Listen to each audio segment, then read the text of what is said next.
আসসালামু আলাইকুম। আজকে আমাদের যে লেকচারটা হবে সেটা হচ্ছে ফিজিক্স, এসএসসি ফিজিক্স, তরঙ্গ এবং শব্দ। তো আসলে এই চ্যাপ্টারটা একটা ভিডিওতে কভার করা একটু টাফ, ডিউরেশন অনেক বেড়ে যাবে।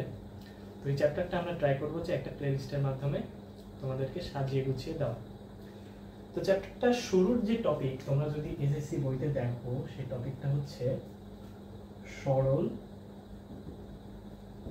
স্পন্দন গতি। এই টপিকটা একটু শোনা শোনা বা পরিচিত লাগে না? হ্যাঁ, এই চ্যাপ্টারটা না, এই টপিকটা আসলে চ্যাপ্টার 2 মোশন, যেটা গতি চ্যাপ্টার, সেই গতি চ্যাপ্টারে একটু আলোচনা করা হয়েছে। তো এটা ইংলিশ টার্ম হচ্ছে simple harmonic motion. Simple harmonic motion. তো চলো আমরা আগে এই টপিকটা একটু বোঝার ট্রাই করি। তো এটা বোঝার আগে আমাদেরকে একটা জিনিস বুঝতে হবে, সেটা হচ্ছে পর্যায়বৃত্ত গতি বা পিরিয়ডিক মোশন। পর্যায়বৃত্ত গতি জিনিসটা কি? আমি যদি বলি যে একটা গতিপথে, মনে করো এটা একটা বৃত্তাকার একটা মাঠ। তো এই মাঠে এই পয়েন্টে আমি দাঁড়িয়ে আছি। এই পয়েন্টে আমি দাঁড়িয়ে আছি, একটু ভালোভাবে আঁকারই ট্রাই করি। এই পয়েন্টে আমি দাঁড়িয়ে আছি। তো আমার কাজ কি? আমি এই মাঠটাকে ঘুরবো। কিভাবে ঘুরবো? এই দিক দিয়ে আমি স্টার্ট করব যাওয়া, স্টার্ট করে আবার সেম পয়েন্টে ফিরে আসবো। এই পয়েন্ট থেকে মনে করো আমি আমার জার্নিটা শুরু করছিলাম। তো এখান থেকে যদি আমি এভাবে ঘুরে আসি, তাহলে আমার একটা সাইকেল কমপ্লিট হলো। তো এভাবে আমি যদি ঘুরতেই থাকি, আমার গতিপথ কোনটা? এই বৃত্তের পরিধি বরাবর, এটা হচ্ছে আমার গতিপথ। তো গতিপথে বারবার আমি যখন অতিক্রম করছি এই বিন্দুটাকে, তো একটা টাইম লাগতেছে। তো এই টাইমটাকে বলা হচ্ছে পর্যায়কাল, বা আমি একবার ঘুরে আসতে আমার যে টাইমটা লাগবে সেটা হচ্ছে পর্যায়কাল। তো একটা গতিপথের, নির্দিষ্ট গতিপথের একটা বিন্দুকে একটা নির্দিষ্ট সময় পর পর অতিক্রম করলে যে ধরনের গতি পাই আমরা, সেটা হচ্ছে পর্যায়ভিত্তিক গতি। তো এখান থেকে বারবার ঘুরতে থাকলে যে গতিটা হবে, সেই গতিটা হচ্ছে পর্যায়বৃত্ত গতি। কারণ কি? আমরা একটা নির্দিষ্ট বিন্দুকে একটা নির্দিষ্ট সময় পর পর একই দিক থেকে অতিক্রম করছি। এমন না যে আমি এদিক থেকে অতিক্রম করলাম একবার, আবার এদিক থেকে অতিক্রম করলাম, ব্যাপারটা এমন না।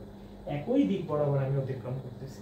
তো এই পুরা গতিটাকে বলা হচ্ছে যে পর্যায়বৃত্ত গতি। বৃত্ত বা বৃত্তিক গতি, পর্যায়বৃত্তিক গতি। আর এটার ইংলিশ টার্ম হচ্ছে periodic motion. Periodic motion, periodic motion. Periodic motion বা পর্যায়বৃত্ত গতি ব্যাপারটা আমরা বুঝলাম। তো এই পিরিয়ডিক মোশন বা পর্যায়বৃত্ত গতিরই একটা স্পেশাল টাইপ অফ গতি হচ্ছে, একটা স্পেশাল টার্ম হচ্ছে সরল স্পন্দন গতি। তো সরল স্পন্দন গতিটা এবার আমরা বুঝবো। তো সরল স্পন্দন গতির ব্যাপারটা হচ্ছে, সাপোজ আমরা ওই বৃত্তটাকেই চিন্তা করি। তো বৃত্তটার গেলাম, এখান থেকে আমি জার্নি স্টার্ট করছিলাম। তো আমি কি করলাম? একবার এই দিক দিয়ে ঘুরলাম, এবার আবার আসলাম, আরেকবার কি করব? রিভার্স করব, আবার এই পয়েন্টে আসলাম।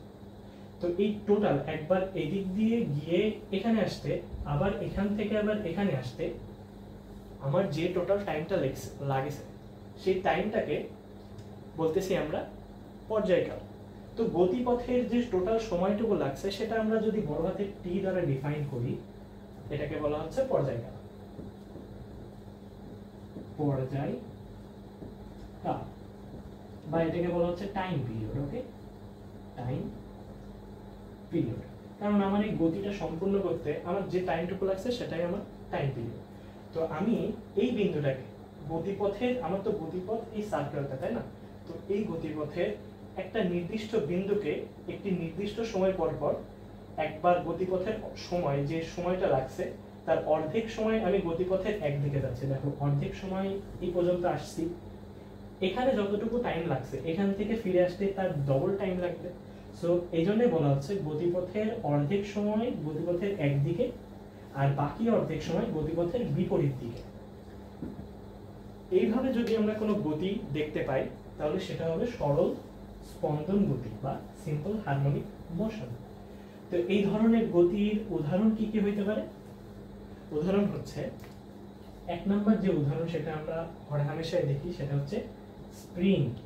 স্প্রিং এর গতি দেখো নাই, স্প্রিং এর গতি কিভাবে? স্প্রিং এর গতি, এখন মনে করো একটা স্প্রিং আমি এভাবে ঝোলায় রাখছি, এভাবে ঝোলায় রাখছি, এবং স্প্রিংটাকে টেনে আমি যদি এবার আবার টান দিই, একটা ফোর্স দিয়ে এ বরাবর টান দিলাম, টান দেওয়ার ফলে স্প্রিংটা বড় হবে, বড় হওয়ার পরে আমি ছেড়ে দেব, তাহলে স্প্রিংটা একবার উপরের দিকে যাবে, একবার নিচের দিকে যাবে। তার গতিটা এরকম হবে না যে উপর নিচ উপর নিচ উপর নিচ উপর নিচ, তাই না? স্প্রিং এর গতিটা এরকম হবে। তার মানে কি, গতিপথে অর্ধেক সময় সে উপরের দিকে যাচ্ছে, বাকি অর্ধেক সময় সে নিচের দিকে যাচ্ছে, কিন্তু এই বিন্দুটাকে কিন্তু সে একটা নির্দিষ্ট টাইম পরপরই অতিক্রম করছে গতিপথে। তো এই কারণটাকে বলা হচ্ছে সরল স্পন্দন গতির একটা উদাহরণ, বা এই ঘটনাটাকে আমরা সরল স্পন্দন গতিতে দেখতে পাই। সরল স্পন্দন গতির একটা উদাহরণ। আরেকটা উদাহরণ কি হইতে পারে? আমরা পেন্ডুলাম দেখছি, পেন্ডুলাম বা সরল দোলক,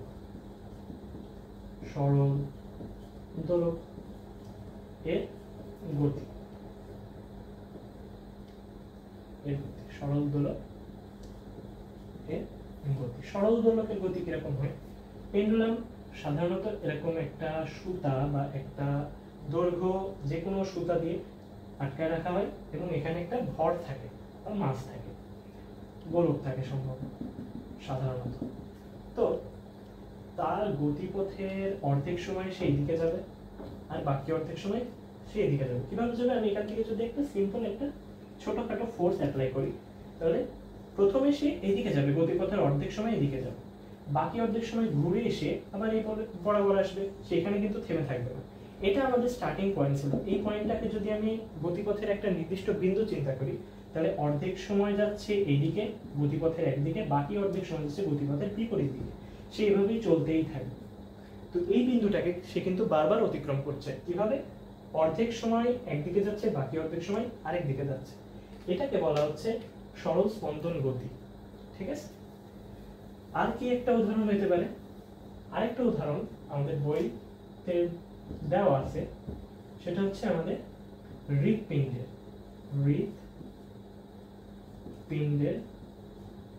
গতি। এটা কিভাবে সম্ভব?